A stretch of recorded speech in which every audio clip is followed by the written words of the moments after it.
Livro Oração Fervente, resumo por Dariane Batista. Estratégia 7. Sua pureza. Fortalecer as áreas mais vulneráveis. Se eu fosse seu inimigo, eu iria tentá-la em direção de certos pecados, fazendo você acreditar que eles são basicamente inevitáveis. Eu estudaria suas tendências e inclinações, até que entendesse as condições precisas e mais prováveis que a levaria a contê-lo.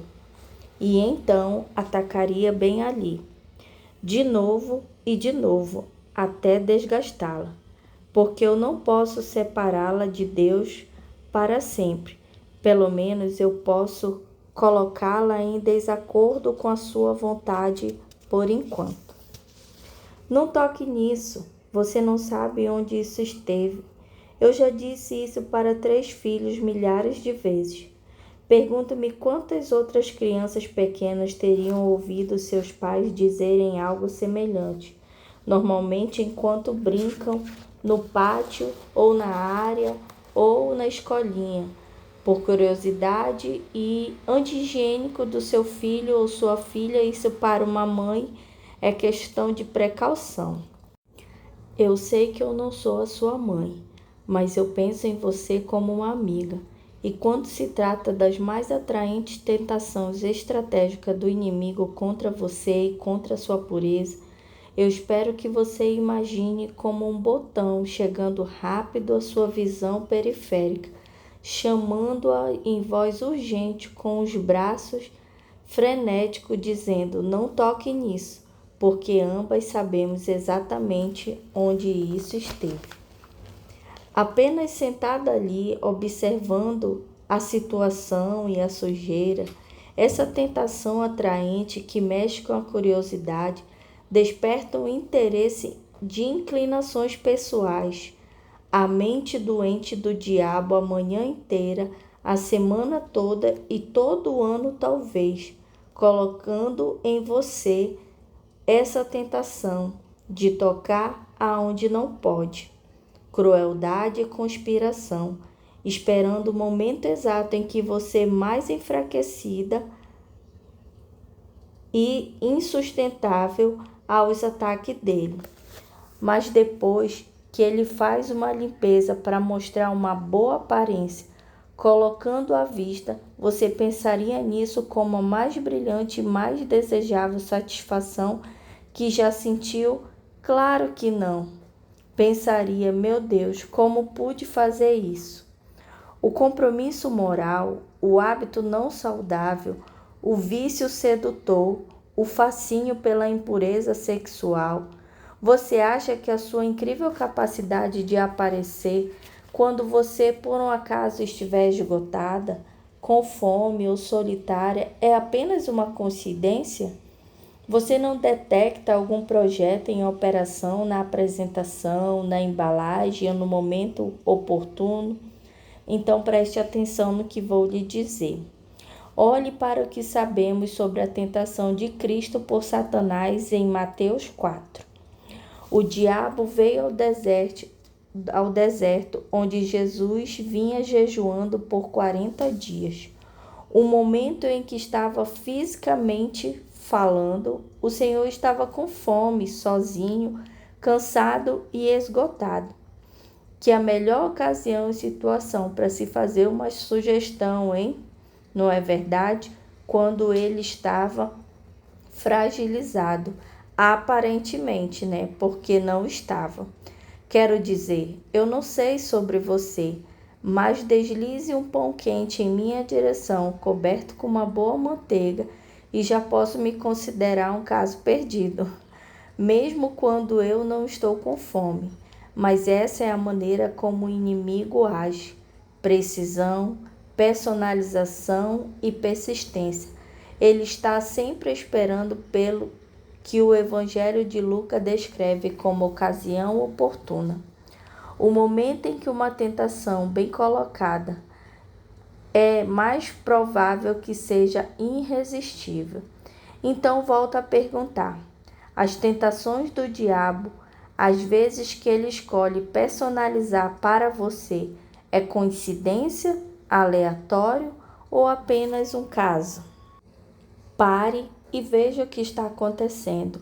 Pare no local onde você logo reconhece o cheiro de tentação no ar. E antes de tocá-la, lembre-se de onde ele esteve. Lembre-se de onde veio e quem está por trás disso. Essa é aquelas tentações de repetição contra a qual você luta durante anos. Lembre-se dos lugares onde ela levou, lugares onde ela sempre acaba levando você. Porque assim que você dizer sim, você estará indo para lá de volta. E você sabe disso. Apesar de ser convidativa, apesar de aparentar natural, apesar de quanto mais simples o resto do seu dia for, se apenas ceder e deixar levar, as tentações nunca são mucosas. As consequências nunca são mínimas. As ondas de suas escolhas vão agitar-se para fora do seu coração, mente, alma e corpo, e possivelmente atingirá até mesmo gerações futuras. O pecado tem consequência. Sempre teve e sempre terá. Mantenha essa revelação fixa em sua mente, porque quer queiramos ou não, eis aqui como o sistema espiritual funciona na vida cristã. Obediência a Deus acumula intimidação e proximidade, bênção divina e favor de Deus.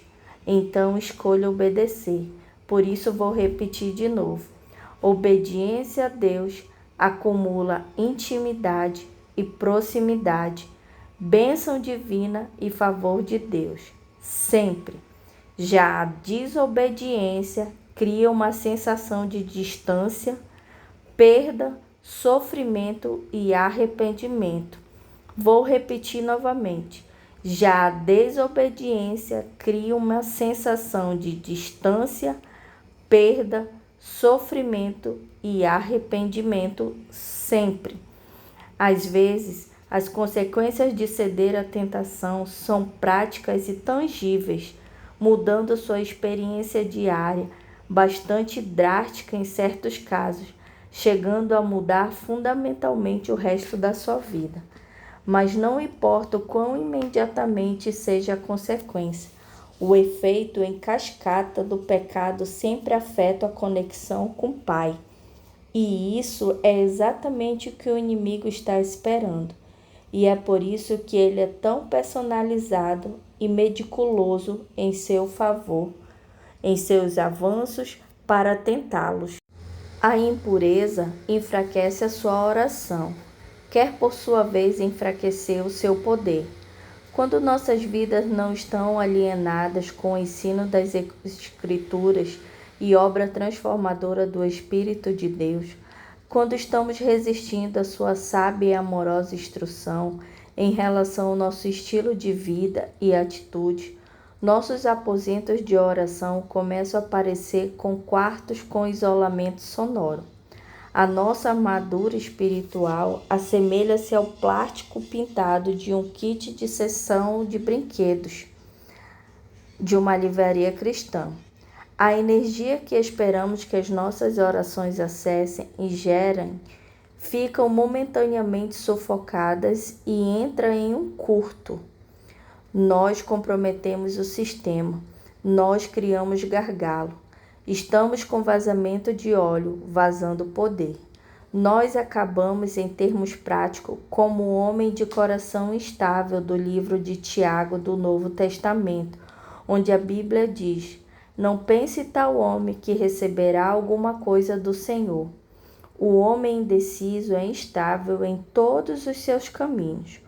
Um dos escritores do livro de Salmo dolorosamente resumiu isso dessa forma: se eu considerar a iniquidade no meu coração, o Senhor não me ouvirá. Salmo 66:18. Não é que o braço do Senhor esteja tão curto que não possa salvar, e o ouvido tão surdo que não possa ouvir. Contudo, a nossa iniquidade tem perfeita separação entre nós e o vosso Deus, e os vossos pecados têm escondido a face deles de nós. Assim, ele não os ouvirá.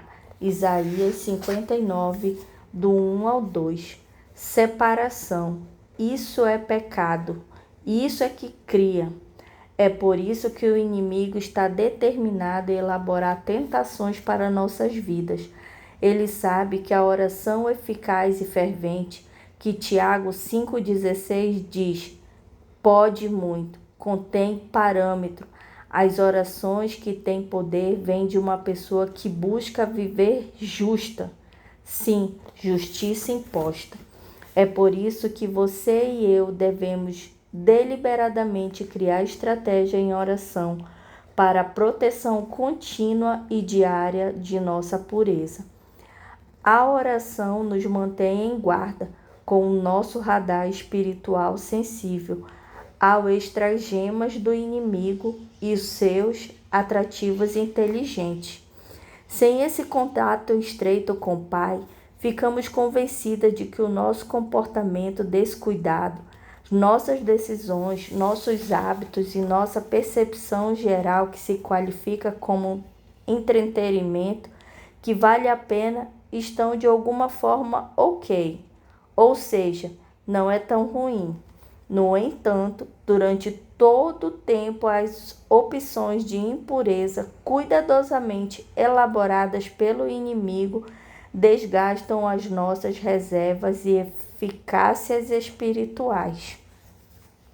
A estratégia do diabo é nos fazer acreditar que a impureza é normal e que ninguém sai ferido se mantivermos alguma coisa proibida à mão e apreciá-la de vez em quando. Nada demais, mas se nós estivermos constantemente envolvidos em oração fervente, com a nossa estratégia neutralizada, a estratégia dele, veríamos logo que a falta de retidão não é inofensiva, é uma casa de horror, é uma maneira de viver totalmente de cabeça para baixo. A mesma coisa acontece nas nossas vidas. O viver impuro, o pensamento impuro, relacionamentos impuros, afetos impuros, viver de cabeça para baixo, criam um ambiente perfeito e terreno fértil para atividades demoníacas. O ambiente o convida, em seguida, oferece logo um lugar perfeito para sua agitação prosperar. A impiedade perturba nossa paz. Ela afuguenta qualquer sensação duradoura de descanso e contentamento. Ela estraga o que de outra forma poderia ser agradável. Ela complica experiências que foram feitas para ser agradáveis e abençoadoras.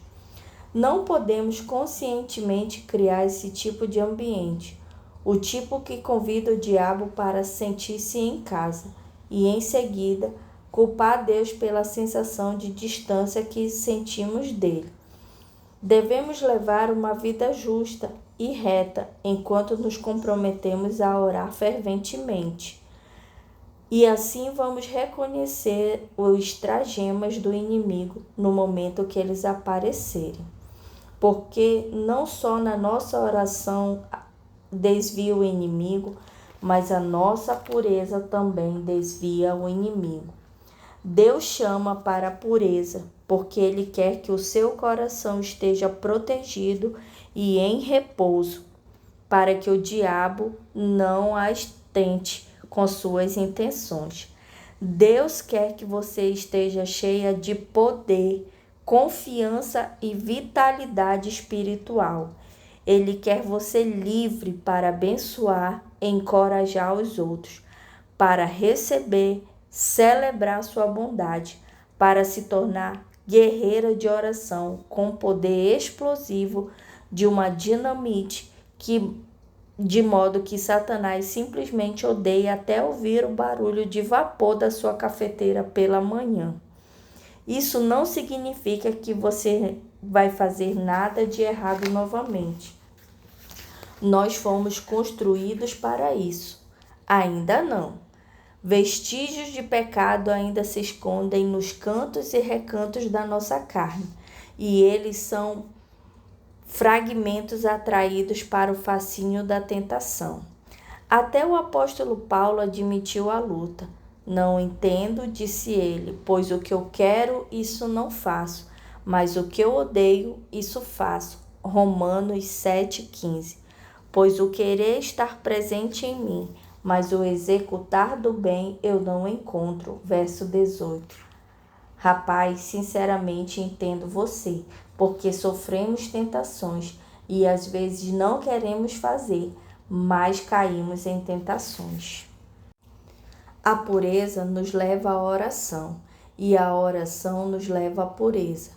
E quando começamos a fazer esse ciclo funcionar, criamos uma dinâmica, como uma turbina espiritual, cercando os nossos corações com a proximidade de proteção de Deus, tirando Satanás do poder e amarramos no mesmo ciclo de pecado no qual sempre estivemos. Nós dizemos a ele, em tantas palavras, não pode tocar nisso, porque eu estou em oração com o Senhor. Convite à oração. Deus está convidando você agora para adentrar o reino da glória, para ampliar os espaços abertos de possibilidade e liberdade genuína, para cenas onde a vitória pode se tornar de verdade uma ocorrência diária. Você vai pensar que está apenas sentada no que chama do seu pequeno aposento de oração, mas você vai realmente estar em um mundo onde Ele é o Rei e onde até mesmo seus piores pecados individuais estão totalmente sujeitos ao seu poder. Bem aqui está o lugar onde você quer estar, o tipo de lugar onde uma garota como você e eu poderíamos realmente sossegar e se sentir em casa. Então, pegue um lápis, sinta-se confortável e comece a escrever suas lutas. Cite-as especificamente e individuais. Chame para fora do esconderijo. Desmascare e mostre as suas caras. Porque quando você lê essas escrituras que você está escrevendo, você vai encontrar algumas frases de verdade ali. Embora você provavelmente não conheça, talvez não tenha orado essas passagens em conexão com áreas específicas e tentação da sua vida. Escrituras que autorizam você a jogar fora correntes de escravidão ao pecado e vestir uma couraça da justiça. Encontre frases que falam que o seu coração mais claramente em conexão com as questões específicas com as quais você está lutando e em seguida, juntamente com todo tipo de outro versículo que o Espírito vai lhe dar como parte da estratégia de oração personalizada. Então, pegue um pedaço de papel, pegue sua caneta, pegue o seu devocional e escreva. Crie estratégia para a sua obediência. Crie uma estratégia tão diligente quanto o inimigo está tentando criar as tentações para você. Você vai surpreendê-lo com as bênçãos de pureza, assim porque não torná-las anormais será uma exceção. Você irá combater a impureza da sua vida através do seu plano de oração. Eis aqui alguns versículos. Aquele em quem seu próprio corpo levou os nossos pecados sobre o madeiro, para que nós, mortos para os nossos pecados, pudéssemos viver para a justiça, e pelas suas feridas fostes curado. Porque erreis como ovelhas extravidas, mas agora voltastes ao pastor das vossas almas. 1 Pedro 2, 24, 25. Não reine, portanto, o pecado em vosso corpo mortal, para lhe obedecerem seus desejos. Nem tampouco apresentei os vossos membros como instrumentos de iniquidade e pecado, mas apresentai-vos a Deus como os que são vivos dentre os mortos, e os vossos membros como instrumentos de Deus, porque o pecado não será o domínio sobre vós, pois não está debaixo da lei, mas debaixo da graça. Romanos 6, 12 a 14. Isso vos digo, andeis no Espírito, e não satisfazeis os apetites da carne. Gálatas 5:16. E para finalizar, a minha carne e o meu coração falham, mas Deus é a força do meu coração e a minha porção para sempre. Salmo 73:26. O Salmo 91 diz que Deus criou um abrigo para você, um lugar onde a sombra do seu amor completamente cobre você do calor da tentação. O seu Deus, o salmista diz, é um refúgio. O seu Deus é uma fortaleza. O seu Deus é confiável e o seu Deus é um libertador. As setas podem voar de dia, as pestes podem perseguir na escuridão. A destruição pode armar ciladas para você no meio da tarde. 1000 cairão ao teu lado e 10.000 à tua direita, mas isso não chegará perto de ti, porque tu fizeste do Senhor, que é o seu refúgio, o Altíssimo, a tua habitação. Salmo 91, do 7 ao 9. Então você estará segura. Até aqui nos ajudou o Senhor.